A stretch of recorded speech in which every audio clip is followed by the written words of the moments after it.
निकुंज जो जोर जोर से हंस रहा था अब एकदम से चुप हो गया और सीरियस होते हुए पूछा, भाई तुम्हारे दिमाग में एग्जैक्टली अभी क्या चल रहा है वो बताओ मुझे। क्योंकि तुम बिना सिर पैर के बातें बोल रहे हो। आहान ने थोड़ा मायूस होते हुए बोला, उस दिन उस बच्चे ने मुझ पर गोली चला दी। मैं बॉस को बचाने के चक्कर में आगे आ गया। उसके बाद मुझे गोली लगी या नहीं, कितने दिन महीने या सालों से मैं ऐसे ही पड़ा हुआ हूं, मुझे कुछ याद नहीं आ रहा। निकुंज ने हल्का सा मुस्कुरा दिया और कहा, वो दिन कल ही था और तुम कोई कोमा में नहीं गए कि दिन महीने या साल बीत जाए, सिर्फ बेहोश हुए थे। सो चिल, कुछ नहीं हुआ है तुम्हें। तुझे कुछ हो जाता तो तुम्हारी बॉस किसी को जिंदा नहीं छोड़ती। आहान एक कंफ्यूज्ड लुक निकुंज को दिया, जैसे कुछ समझ में नहीं आया हो। निकुंज ये समझते हुए आहान से बोला, अब सुनो असल में क्या हुआ था। कहकर निकुंज आहान को कल के दिन में ले गया जब मुखिया के बड़े पोते ने टीना पर गन पॉइंट की। तब वहां खड़े सब लोग उसे ही हैरान होकर देख रहे थे। आहान टीना के सामने आकर दोनों हाथ आजू बाजू फैला दिया और अपनी आंखें बंद कर ली। टीना को आहान को खुद के सामने से हटाने का मौका भी नहीं मिला था कि तभी बच्चे ने गोली चला दी। ऐन मौके पर मुखियानी ने गन को ऊपर हवा में उठा दिया और आवाज सुनकर ही आहान बेहोश हो गया। ये सारी चीजें एक के बाद एक इतनी अचानक से हो गई कि किसी को समझने का मौका ही नहीं मिला। मुखियानी ने बच्चे को थप्पड़ मारा और मुखिया को गुस्से में देखते हुए बोली, देख लिया आपने बुरा सीख देने का नतीजा। कल को आपके दूसरे पोते भी बंदूक उठा लेंगे और तब आप उसकी निशाने पर होंगे, क्योंकि उम्र के हिसाब से आपको तो अक्ल ठिकाने आ जाएगी, लेकिन तब वह लोग गर्म जोशी में होंगे। मुखियानी ने कम शब्दों में मुखिया को अपनी गलती का एहसास करा दिया और टीना की तरफ मुड़कर अपने दोनों हाथों को जोड़ प्रणाम कर दिया।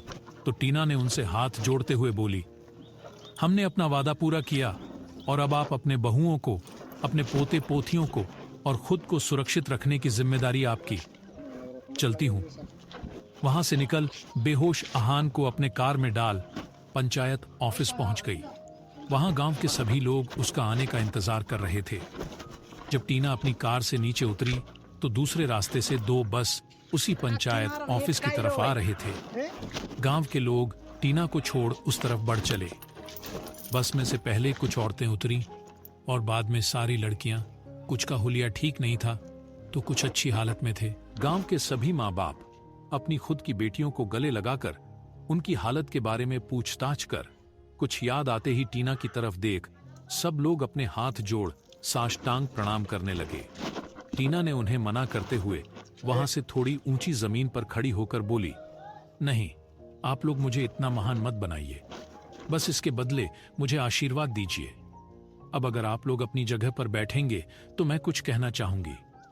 ये सुन गांव वाले सीधे होते हुए वहीं बैठ गए और टीना ने कहा, यहां के लोगों के सोच को मैं बदल नहीं सकती, लेकिन अपने बेटियों के भविष्य को बदल सकती हूं। आपके पीछे खड़े औरतें एनजीओ से है। ये एनजीओ नाबालिग लड़के लड़कियों को पढ़ लिखाकर शिक्षित बनाती है। अगर आपको मुझ पर और इन एनजीओ औरतों पर विश्वास हो और आपको मंजूर हो तो आप भी अपनी बेटी को इनके साथ बेच सकते हो। मैं खुद इन सब लड़कियों की शिक्षित होने में मदद करूंगी। इनको किताबें, कपड़े और जरूरी चीजें देंगे। इन सारी औरतों का और मेरा मोबाइल नंबर आप लोगों को दिया जाएगा। हफ्ते में एक बार अपनी बेटी से बात कर सकते हो। ये सुनते ही उन लोगों के बीच बैठा एक बुजुर्ग बोला, इतने सालों से हमारे बीच रहने वाला मुखिया ही ऐसा निकला, तो किस बिना पर हम आप लोगों पर विश्वास करें। तभी बीर में बैठा हुआ अधेड़ उम्र का दूसरा आदमी ने बोला, अरे चाचा, अगर इन्हें कुछ कारना ही होता तो पता चलने के बाद वहीं से किसी दूसरी जगह ले जाते या मुखिया से लेन देन की बात करते। इतनी दूर हमें ढूंढते हुए आकर यहाँ पंचायत ऑफिस में लाउड स्पीकर लगाकर उस मुखिया के कारनामे उसी के मुंह से नहीं बुलवाते, और तो और हमारी बेटियों को सुरक्षित हमारे पास ले आए। तब भीड़ में से एक औरत ने कहा, कहीं ये सब इनकी चाल तो नहीं, हमें फिर से बेवकूफ बनाने की। दूसरी औरत ने कहा, अगर बेवकूफ बनाना होता तो पुलिस को साथ क्यों लाते। एक और आदमी ने कहा, पुलिस की वर्दी बहुत ही सस्ती है, कोई भी उसे पहन सकता है। तब अधेड़ उम्र का वही आदमी बोला, तो हमारे गांव के 2 पुलिस वाले जिनकी बहनें भी आई हैं, वो इन लोगों का साथ क्यों देते? ये सब लोग आर्ग्यू कर ही रहे होते हैं।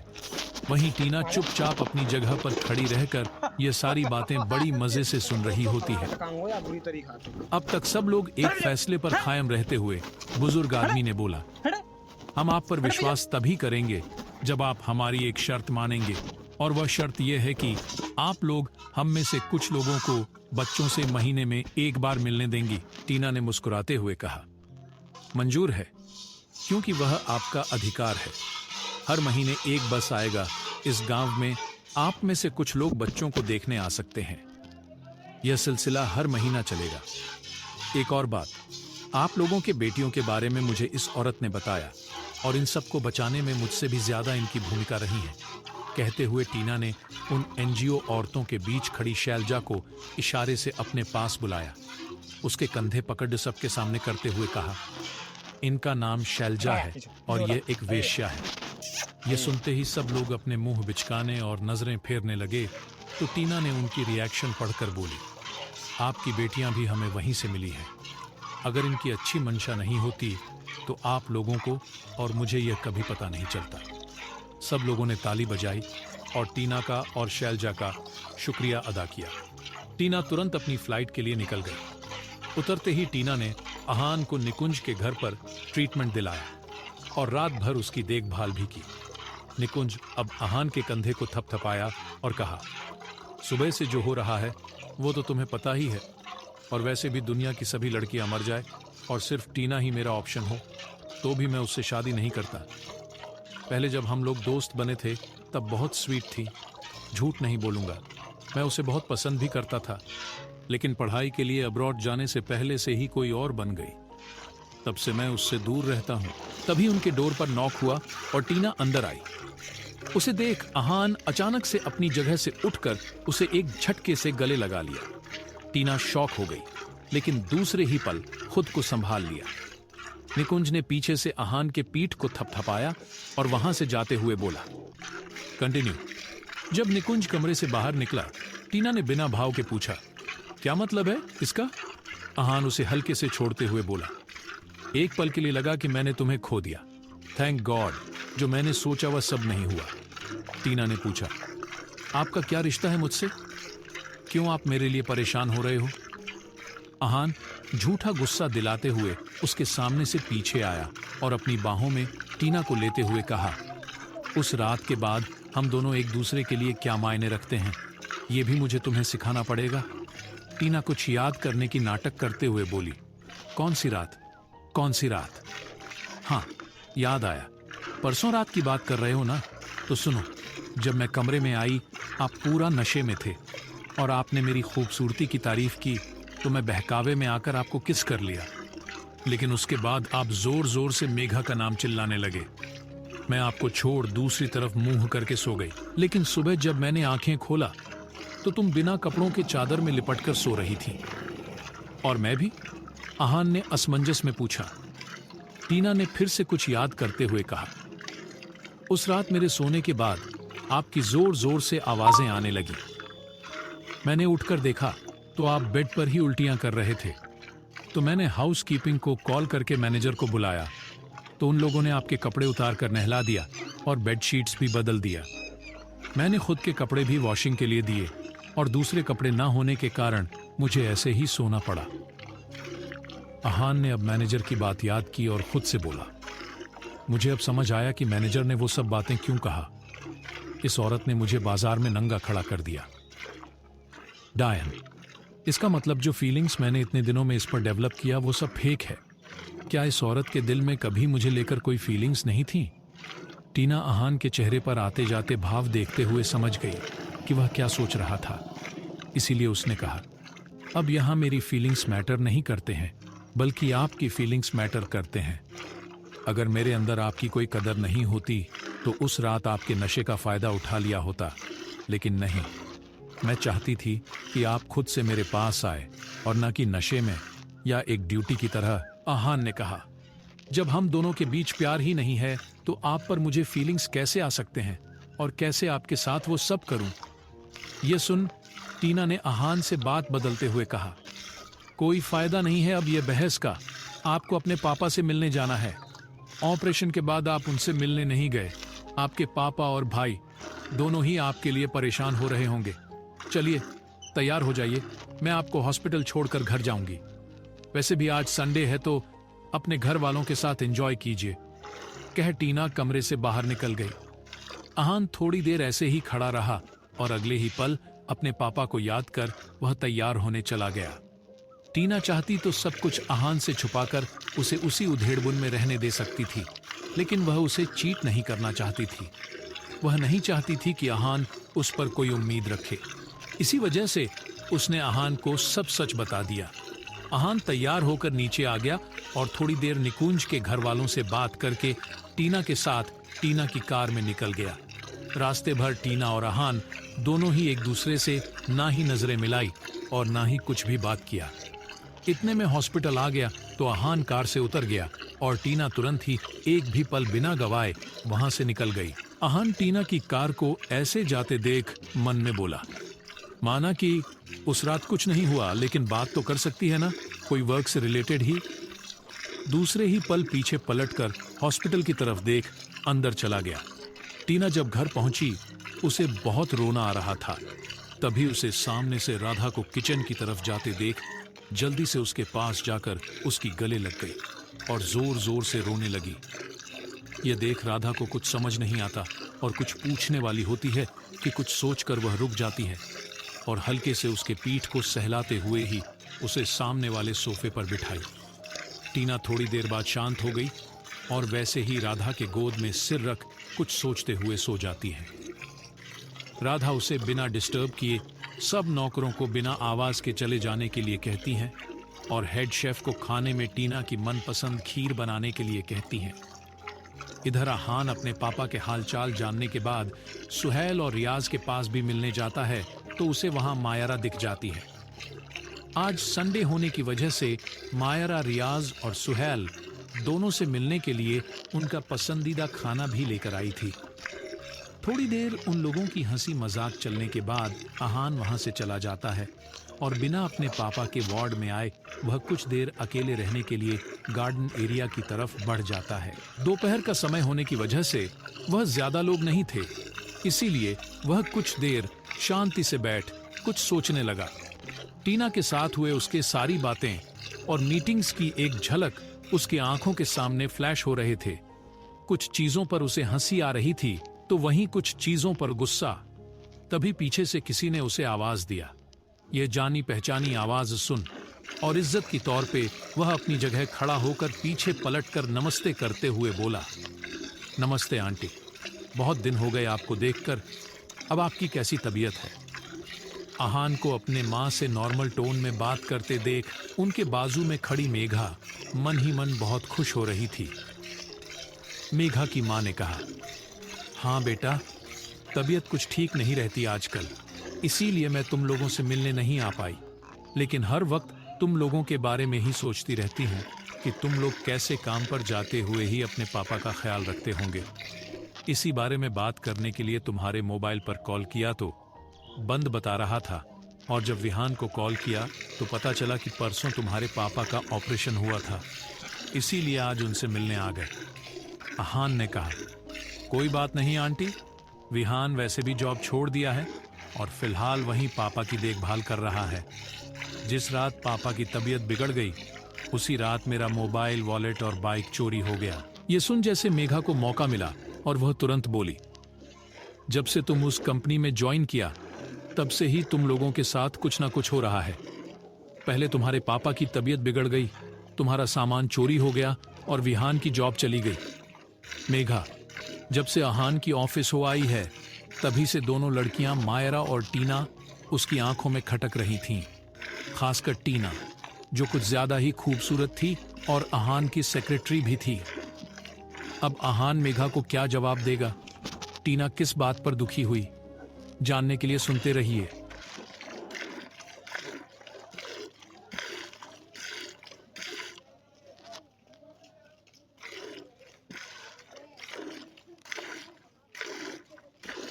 टीना ने आहान को उस रात की सच्चाई बता दिया था, क्योंकि वह आहान को धोखे में रखकर उसके फीलिंग्स के साथ खेलना नहीं चाहती थी और वह आहान को कोई झूठी उम्मीद भी नहीं पालने देना चाहती थी।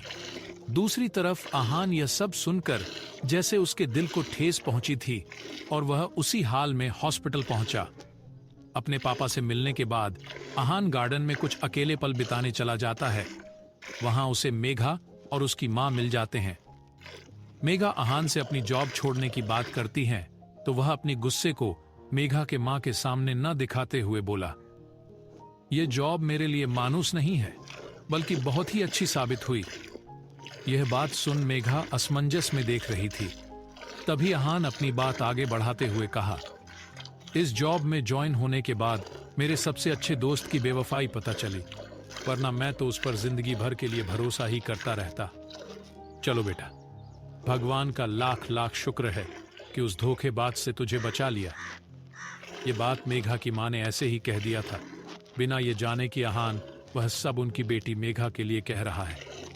मेघा का चेहरा आहान की बात सुन गुस्से में लाल हो गया, लेकिन अपनी मां के सामने वह आहान पर गुस्सा नहीं कर सकती थी, क्योंकि उससे उसका ही पोल खुल जाता और उसकी मां सदमे से कुछ और दिन बाद मरने के बजाय आज ही मर जाती। आहान ने आगे बताते हुए कहा, इसके बाद आंटी विहान की जॉब चली गई, लेकिन उसे उससे भी ज्यादा सैलरी मिलने वाले जॉब में रख लिया। अब वह उसी कंपनी के हेडक्वार्टर्स में काम करेगा। है ना मजेदार बात? और सुनिए, जहां मैं काम करता हूं, हमारे बॉस ने खुद पापा के इलाज के लिए पैसे दिए हैं। आहान ने इतना कहा ही था, मेघा ने बीच में ही उसके आगे की बात को रोकते हुए बोली, तुम्हारी यह बॉस औरत है क्या? तब तो बिना किसी भी फायदे के उसने तुम्हारी मदद तो नहीं की होगी। मेघा आहान से यह कह अंदर ही अंदर खुश हो रही थी, क्योंकि मेघा को लगा हो ना हो आहान के बॉस ने उसके हैंडसम और फिट होने का फायदा उठाया होगा और आहान ने भी अपने पापा के लिए उनके आगे झुक गया होगा। अब जल्द ही आहान अपनी गलती मानकर उसके पास वापस आ जाएगा।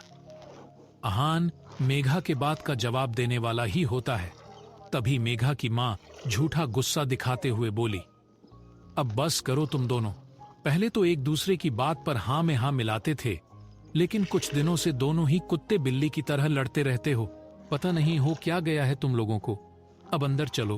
मुझ बीमारी बुढ़िया को इतनी देर से धूप में खड़े रखकर ही मारना चाहते हो क्या? आहान ने हल्का सा मुस्कुरा दिया और उनका हाथ पकड़ अपने पापा के वार्ड में ले गए। इधर टीना थोड़ी देर में सोकर उठते ही उसे याद आया कि वह इससे पहले रो रही थी और लिविंग एरिया में ही सो गई। अपना मोबाइल स्क्रीन को देखा तो दोपहर के 2:30 बजे थे। उसने अपने मोबाइल पर आए मैसेजेस को देख अपना मुंह बिचकाया और एक के बाद एक खोलकर पढ़ने लगी। मैसेजेस पढ़ने के बाद टीना को कुछ याद आया और उसने किसी को कॉल कर दिया, और जब कॉल पिक हुआ तो बोली, नया मैनेजर कब से ज्वाइन होगा? दूसरी तरफ से आवाज आई, बॉस, आपने उन्हें 10 दिन बाद ज्वाइन होने के लिए कहा, तो अभी 5 दिन ही हुए हैं। टीना ने गंभीर आवाज में कहा, मुझे याद है मिस्टर शेट्टी, आप उनको तुरंत कॉल करके बोलो कि कल ही ज्वाइन हो जाए। अर्जेंट प्रोजेक्ट वर्क है, उसे कंप्लीट करने के बाद अगर वो चाहे तो तब छुट्टियां ले सकते हैं। ये कह टीना ने जब कॉल काटा तो उस आदमी ने किसी को कॉल कर कुछ समझाया। दूसरी तरफ आहान, विहान, उनके पापा, मेघा की मां और मेघा की बातें चल ही रही थीं। तभी विहान का मोबाइल रिंग हुआ और वह वार्ड से बाहर निकल गया। आहान ने मेघा की मां से खाना खाते हुए कहा, खाना तो बहुत अच्छी बनी है आंटी, मैंने विहान के लिए कुछ नहीं छोड़ा। ये सुन मेघा की मां हल्की सी मुस्कुराई और तभी आहान अपना खाना खत्म कर सारे बर्तन अपने हाथ में पकड़ वॉशरूम की तरफ बढ़ गया। मौका पाकर मेघा भी आहान के पीछे चली गई। आहान ने अपना हाथ और मुंह पानी से साफ करके जैसे ही पीछे पलटा, वह मेघा को देख छिड़ गया। उससे बिना कुछ बोले आहान उससे बचकर वॉशरूम से बाहर निकलने लगा। तभी मेघा ने उसका हाथ पकड़ लिया और उसे अपनी तरफ खींच लिया। आहान अब मेघा की इस हरकत पर गुस्सा हो गया, क्योंकि मेघा के खींचने पर आहान मेघा की गले लग गया। आहान गुस्से में चिल्लाने वाला ही था। तभी मेघा ने अपनी आवाज धीमी करते हुए उसके बाहों को आहान के गर्दन के आसपास लपेटते हुए बोली, डोंट वरी, मुझे पता है अब तुम वर्जिन नहीं रहे, फिर भी मैं तुम्हें अपनाने के लिए तैयार हूँ। मैं कभी हम दोनों के बीच इस बात को लेकर नहीं आऊंगी, और तुम भी मुझसे वादा करो कि फ्यूचर में तुम कभी भी मुझसे इन सारी बातों को लेकर झगड़ा नहीं करोगे। हमारे घर खरीदने के लिए पैसे जमा होते ही हम इन सब से दूर चले जाएंगे और अपनी जिंदगी खुशी खुशी बिताएंगे। ये सुन आहान गुस्सा हो गया और मेघा के हाथों को अपने गर्दन से हटाकर अपनी दांत बींचते हुए कहा, व्हाट नॉनसेंस। कैसी थी, कैसी बन गई मेघा? मुझे तुम्हें देखकर घिन हो रही है। तुम्हारे सवाल का बाहर ही जवाब देता, मगर मुझे आंटी ने रोक लिया। तो अब सुनो, मेरा फायदा कोई नहीं उठा सकता। तुमने पूछा ना कि मेरे बॉस ने बिना फायदे के हेल्प क्यों करेगी। उन्होंने मेरे सामने एक ही शर्त रखा कि मैं 24 घंटे उनके साथ और सामने रहूं, जिसके लिए उन्होंने, यह कह आहान चुप हो गया और कुछ सोचते हुए बाहर निकलने वाला ही था कि अचानक वह रुक गया और पीछे मुड़कर मेघा की आंखों में देखते हुए बोला, वैसे उस दिन जिन्हें देख तुम्हें मेरी सेक्रेटरी होने की गलतफहमी हो गई थी, वही मेरी बॉस है। क्यों? झटका लगा। आहान अब हंसते हुए वहां से मेघा को छोड़कर चला गया और मेघा वहीं असमंजस में खड़ी सोच रही थी, अगर वो लड़की आहान की बॉस है तो उसने मुझसे झूठ क्यों बोला। मेघा यही सब सोच रही थी, तभी उसे विहान की आवाज अपने कानों में पड़ी और वह वॉशरूम से बाहर आ गई। विहान चहकते हुए बोल रहा था, मुझे कंपनी वालों ने कल से ही ज्वाइन होने के लिए कहा है, क्योंकि उन्हें कोई अर्जेंट प्रोजेक्ट करवाना है। दूसरे ही पल थोड़ा मायूस होते हुए विहान फिर से कहा, लेकिन मुझे पापा की चिंता हो रही है, कौन उनका ध्यान रखेंगे। ये सुन जैसे मेघा को एक और मौका मिला गया हो, उसने कहा, कोई बात नहीं विहान, मैं तुम लोगों की मदद कर देती हूँ। अंकल के हॉस्पिटल से डिस्चार्ज होने तक मैं छुट्टी ले लूंगी और तुम लोग आराम से ऑफिस जाकर आना। आहान गुस्से में उफनते हुए मेघा पर तंज कसते हुए बोला, तुम खुद को तकलीफ मत दो, वैसे भी तुम अपने माँ की देखभाल इतने सारे पार्ट टाइम जॉब्स करने के बाद थक जाती होगी, तो खुद पर ध्यान दो। देखो तुम्हारा चेहरा कैसे मिर्जा गया है। आहान आगे भी कुछ बोलने वाला था, तभी वार्ड के डोर पर नॉक हुआ और एक लड़की अंदर आई और अपने हाथों को सामने एक दूसरे में फंसाकर बोली, हेलो एवरीवन, मेरा नाम रिया है और मैं आज से इस पेशेंट की डिस्चार्ज तक इनकी केयर टेकर हूं। थोड़ी देर पहले ही मुझे आहान सर ने अपॉइंट किया है। उस लड़की को पता नहीं था कि आहान कौन था। बस विहान को कॉल आने के तुरंत बाद ही टीना ने मायरा से कहकर इस केयर टेकर को आहान के पापा के लिए अपॉइंट करवा दिया। वहीं आहान को भी पता नहीं था कि वह लड़की उस वक्त वहां कैसे आ गई, और उसने किसी को भी अपने पापा के लिए हायर नहीं किया, लेकिन वह चुप रहा ताकि मेघा को बता सके। यह सुन मेघा को लगा जैसे उसके मुंह पर बिना मारे ही किसी ने जोर से थप्पड़ जड़ दिया हो। वहीं आहान मेघा को आंखों ही आंखों में नीचा दिखा रहा था। विहान ने मेघा के पास आते हुए कहा, देखा, भाई ने यह प्रॉब्लम भी सॉल्व कर दी। इसी बहाने अब आप छुट्टियां लेकर थोड़े दिन रेस्ट कर लो। सच में आप बहुत थके हुए लग रहे हैं। विहान ये बातें न समझी में कह गया, लेकिन मेघा का गुस्सा अब 7वें आसमान पर था। उसने बिना सोचे समझे अपनी जगह से उठकर आहान की तरफ देख बोली, जिसकी तुम इतना घुमान कर रहे हो, उसी को एक दिन मेरे जैसे ही अपनी लाचारी और बेबसी में बेच देगा और वो गलती करेगा जिसकी हर वक्त तुम मुझे दोष देते हो और गुनहगार मानते हो, तू भी वही करेगा। ये मेरी बधुआ है, उस दिन तू खुद मेरे सामने गिड़गिड़ाएगा और मैं तुझ पर थूकूंगी भी नहीं। यह कहकर अपनी माँ की हाथ पकड़ बाहर चली गई। विहान मेघा के इस रिएक्शन से ढंग रह गया और सोचने लगा कि कहीं उसने कुछ गलत बात तो नहीं कह दिया, जिसकी वजह से मेघा इतना भड़क गई। उसने तुरंत आहान के पास जाकर पूछा, भाई यहाँ अभी अभी क्या हुआ? मुझे कुछ समझ नहीं आया, थोड़ा मुझे भी बताओ, अगर तुम्हें समझ आया तो। आहान पहले अपने पापा के पास गया और उन्हें शांत कराने के बाद मेडिसिन दिया और उनके सोने के बाद उन्हें रिया के साथ छोड़ विहान को वार्ड से बाहर ले गया और उस दिन होटल में जो हुआ और उसके बाद की सारी कहानी उसे बता दिया, जिसे सुन विहान हैरान हो गया और मेघा को उल्टा सीधा बोलने लगा। तभी आहान ने उसे रोक कर कहा, विहान, एक लड़की के लिए ये सारी बातें गलत हैं, मत बोल, और तू उसकी मजबूरी भी तो समझो। देखो, तुम मेरे भाई हो, इसीलिए तुझे लग रहा होगा कि मैं सही हूं, लेकिन तू अगर उसकी तरफ से सोचेगा तो उसकी नीयत पता चलेगी। यह सुन विहान आहान पर तंज कसते हुए बोला, अगर इतना ही सही गलत के बारे में पता है तो तू क्यों उस पर गुस्सा हो गए? आहान, जो खुद को मेघा के दिए धोखे के बारे में सोचने से खुद को रोके हुए था, वह अब खुद को संभाल नहीं सका और उसके आंखों से आंसू निकल गए और रूंधे गले से कहा, यार मुझे पता है सही और गलत का फर्क, लेकिन मैं उसे माफ नहीं कर पा रहा हूं। आहान को कुछ याद आया और तुरंत विहान से कहा, रात बहुत हो गई, अब जाकर सो जा, तुझे पहले दिन ही लेट नहीं जाना है। Remember, first impression is the best impression. Vihaan ने भी हल्का सा मुस्कुरा दिया और वहां से जाते हुए बोला, तुझे भी तो जाना है ना, तो चल। आहान ने कहा, थोड़ी देर बाद आता हूं, तू जा। पापा को देख। विहान अब हां कहकर निकल गया और आहान टीना के बारे में सोचने लगा। उस औरत चाहे तो इस रात मेरा फायदा उठा सकती थी, लेकिन उसने मेरे साथ कोई बदतमीजी नहीं की और ऊपर से मेरे फीलिंग्स की कदर की। मुझे इसे अपनी जिंदगी से नहीं जाने देना चाहिए, लेकिन क्या करूं ऐसा कि उसे भी मुझ पर फीलिंग्स आए। वो वहीं सोचता हुआ बहुत देर खड़ा रहा और कुछ देर बाद सोने चला गया।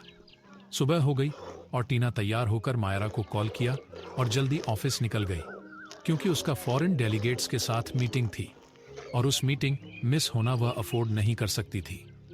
वह तुरंत ऑफिस पहुंच गई और एंट्री गेट पर ही उसे मायरा देखी और दोनों ही मीटिंग के बारे में डिस्कस करते हुए लिफ्ट लिया और अपने फ्लोर पर पहुंच गए। इधर आहान और विहान भी तैयार हो गए और विहान अपने पापा की आशीर्वाद लिया और दोनों रिया से बोलकर वहां से निकल गए। हॉस्पिटल से बाहर आते ही आहान ने कहा, यार मैं पुलिस स्टेशन जा रहा हूं अपने चीजों के बारे में कंप्लेंट लिखाने। तू जा और तुझे ऑल द बेस्ट। विहान ने कुछ नहीं कहा और थैंक यू बोल वहां से निकल गया। दोनों ही अलग अलग रास्ते चले गए। आहान पुलिस स्टेशन पहुंचा और कंप्लेंट देने लगा। तभी कांस्टेबल ने गुस्से में कहा, इतने दिन मुहूर्त का इंतजार कर रहे थे, अगले ही दिन क्यों नहीं आया कंप्लेंट लिखवाने? आहान अब नर्म लहजे में कहा, मेरी नई नई जॉब लगी थी तो छुट्टी नहीं मिला, इसी वजह से देर हो गई। कांस्टेबल ने कंप्लेंट दर्ज करके कहा, कंट्रोल रूम चलो, सीसीटीवी फुटेज देखते हैं, शायद चोर जल्द ही पकड़ में आए। आहान ने हां में सिर हिलाया और उनके साथ अंदर चला गया।